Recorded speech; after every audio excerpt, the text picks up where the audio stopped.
Les glissières des portes coulissantes sont identiques en haut et en bas.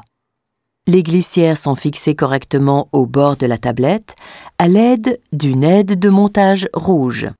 Déplacez les glissières de gauche à droite et mettez les aides de montage dans la bonne position.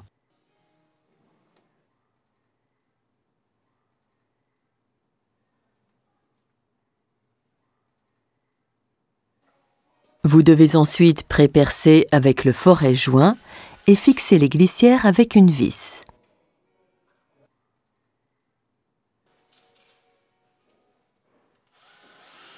Quand vous posez l'aide de montage dans la prochaine position de perçage, elle s'emboîte dans les perforations respectives.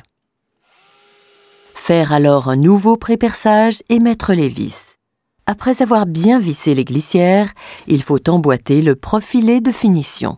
Quand deux portes coulissantes sont prévues l'une à côté de l'autre, vous devez pousser entre les deux portes ce profilet de distance dans le rail supérieur.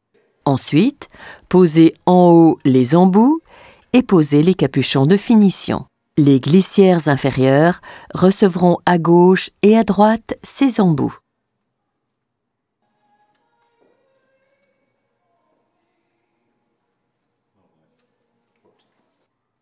Les chariots à roulettes inférieures et supérieures des portes coulissantes sont réglables.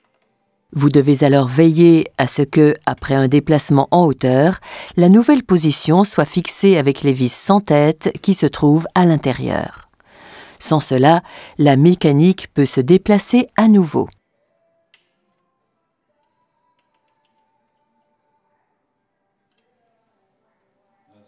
Suspendre la porte coulissante. À ce sujet, il existe deux possibilités. Premièrement, s'il y a suffisamment de place sur le côté, vous pouvez emboîter la porte latéralement. Deuxièmement, si la porte doit être posée par l'avant, il faut alors démonter les chariots à roulettes et les glisser dans le rail supérieur.